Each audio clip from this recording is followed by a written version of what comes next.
Okay, we're going to have a little look at our back main panel and the back zipper pocket.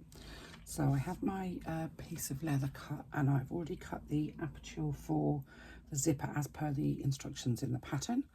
I've prepared a number 5 zipper. This is 7 inches long as stated in the pattern.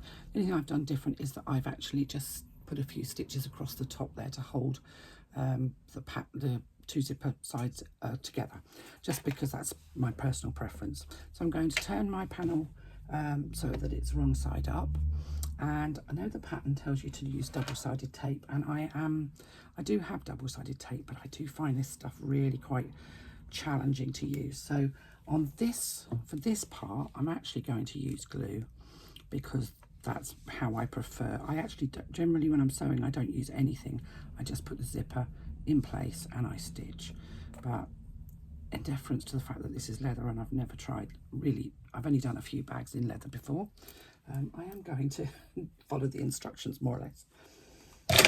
Anybody that knows me knows that that's not necessarily my forte. So the straight edge, let me just move that camera.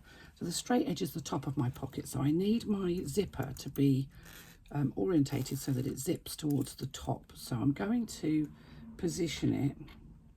In fact, what I'm going to do, I'm going to make it easier for myself, is I'm going to lay my zipper down on the table right side up, so the zipper pull is actually facing upwards, and I'm going to pop this over the top, because that for me is an easier way of doing it, and I can center it. And because I'm using a sort of a glue, I can just maneuver that around as I need to. Now my zipper is fractionally longer than it needs to be, and that's because I've cut it from the coil, so I tend to cut it a little bit longer, so that I've got that little bit of extra where I need to cut away the teeth to put the zipper pull on.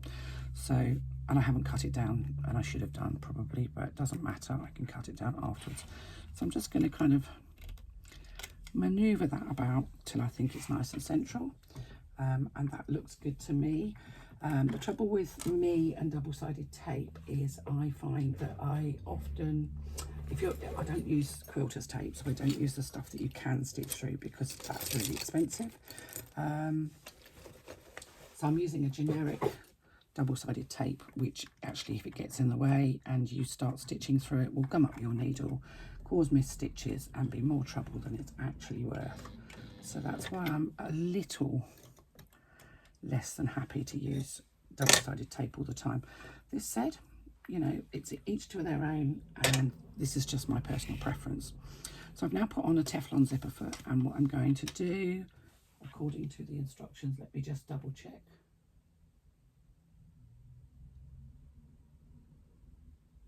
I'm going to top stitch around the zipper box that I've just popped my zipper into. I'm going to leave long threads at the beginning and the end so that I can bury my threads.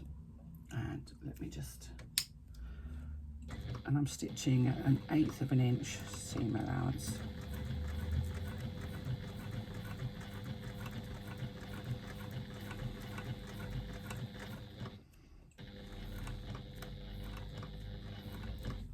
Let me just see if I can find, that's what I need.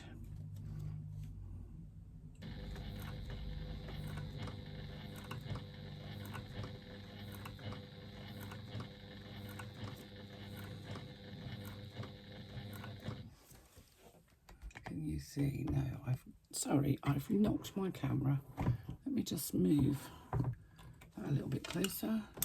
Let's turn that on. So I've come down one side of my zipper. I'm at the bottom. I'm going to pivot and come across the zipper teeth. Now I'm using a nylon zipper, so there shouldn't be any issues with stitching across those zipper teeth.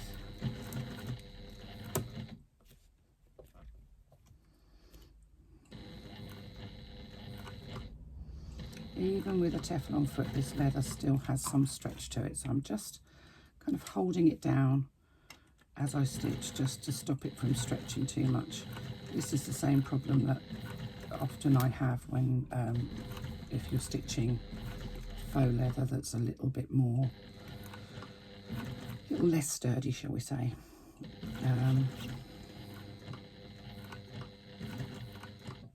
As I get to the top here where that zipper pull is, I'm just going to raise my foot, move my zipper pull out of the way so that I don't bash my zipper foot on the side of the pull and end up with a line of wonky stitching,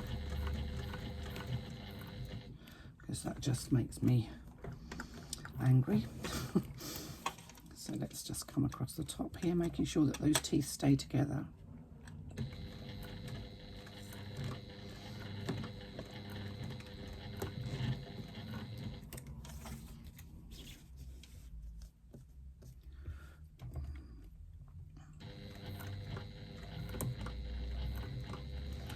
And I'm going to try and land in the same spot as my last stitch.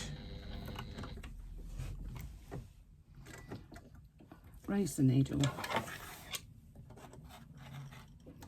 Cut my threads off nice and long. And I'm just going to take both the threads from the start and finish of my stitching through that last hole to the back, and again tying off with those bobbin threads.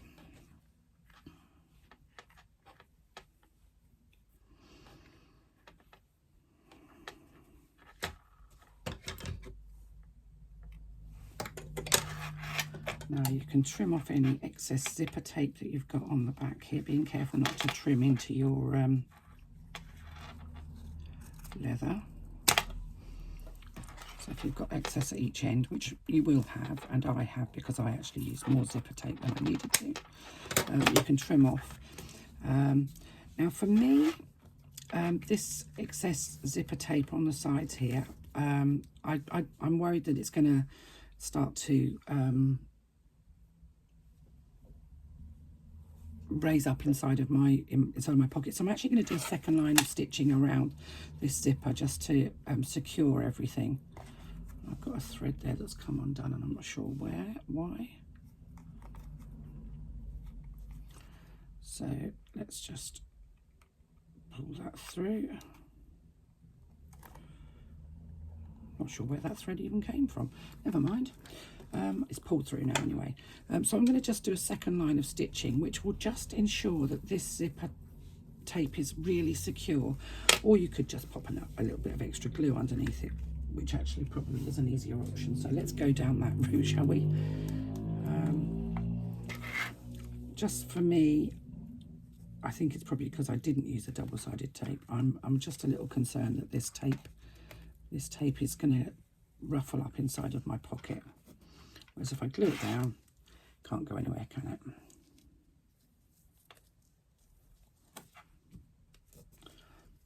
it? As I say, this is entirely personal preference. It's not necessary. What I will do as well is I'm just going to pop a little tiny spot of glue where I buried those thread ends so that they don't get caught in the zipper itself. So I'm just going to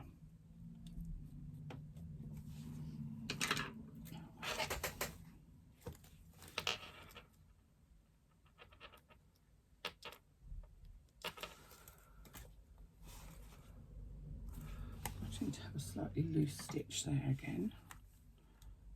Let's just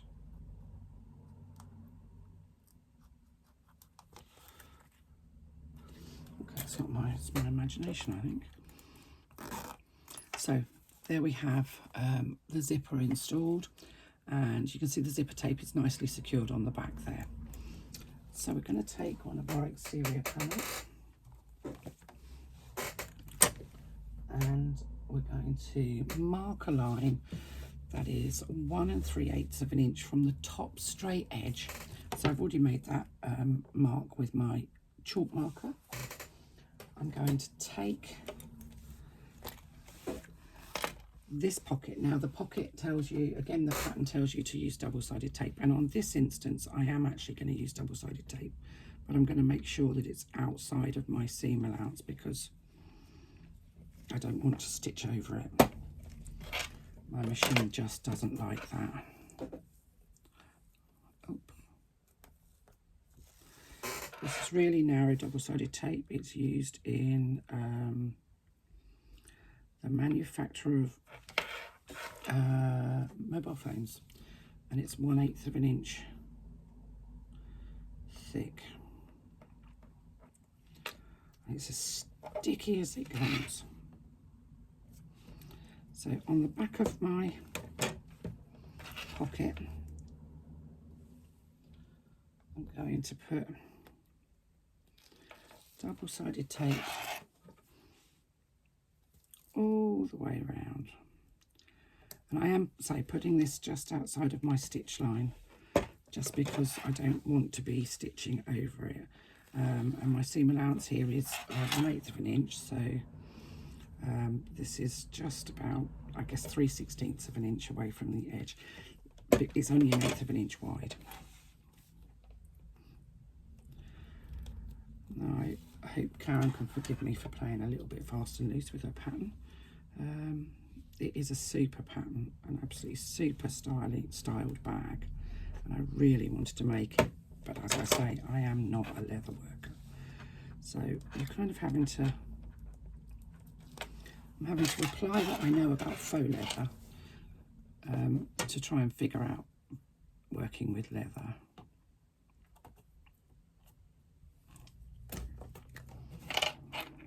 Oh, this stuff sticks like, well, it sticks like double-sided tape, actually, is what it sticks like. So there we go. I've put my double-sided tape all the way around the outside, such as it is. And I've made my mark 1 3/8 of an inch away from the top edge. And this pocket needs to go right sides up onto the right side of this, and it should be, it tells me the pattern, 3/4 of an inch away from, let me just double check that.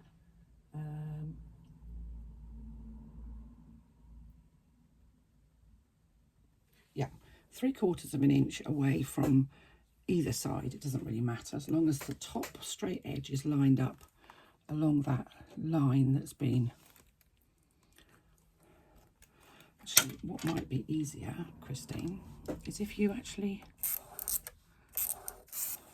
mark those 3/4 inch lines, so then you've actually got the rectangle where you're going to pop your, so you can see there I've created this line. Can you see it? I hope you can see it. And I'm going to position this pocket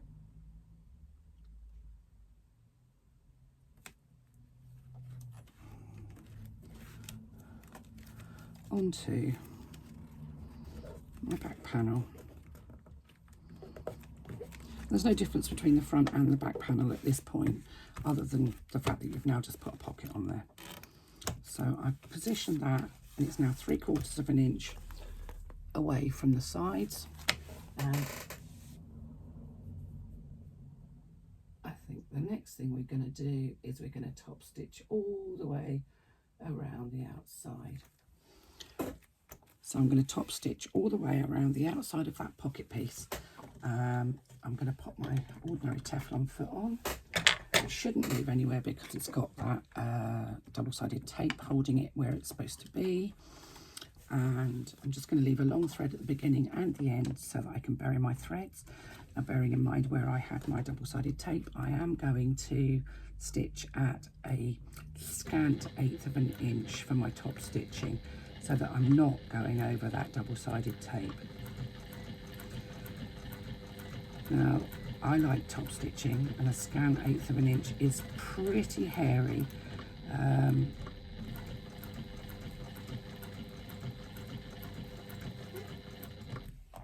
But if you make your top stitching any bigger, your top stitching seam allowance too much bigger, you may find that you get sort of a slight curl on the edges of your pocket. The same thing happens with faux leather when you're using raw edge faux leather. So whilst I may not be a leather expert, I do understand why this needs to be top stitched at such a sort of a small seam allowance. It's really good practice as well. I like top stitching, so top stitching is one of my favourite things.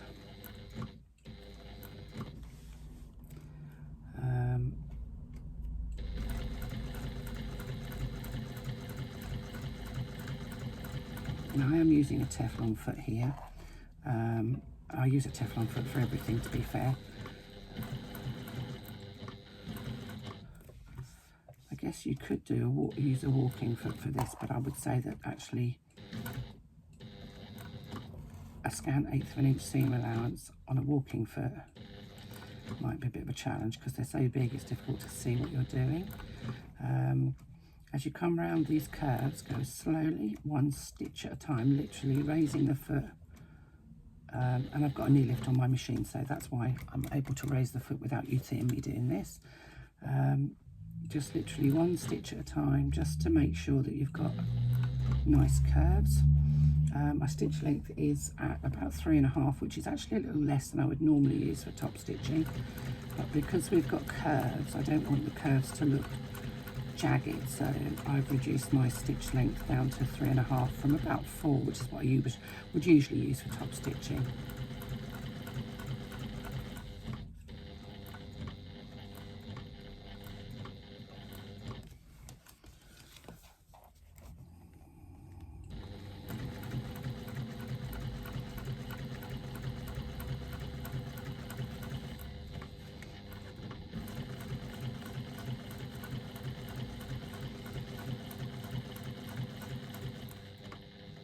Now I get back to that corner where I started, raise my needle,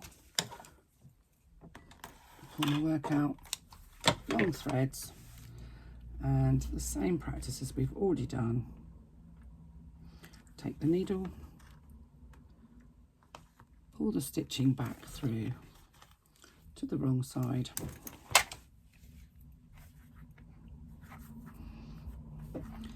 and tie off on the reverse. Now remember that all of this, anything you do on the back here will be seen, so you need to make it as tidy as possible because this isn't a lined bag and you don't want big bits of thread showing, so just a little tiny bit of glue just to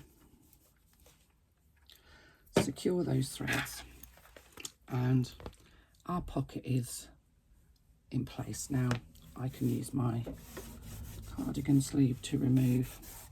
This is standard practice as well. It's certainly a British thing. Everybody uses their cardigans to remove any chalk marks and what have you.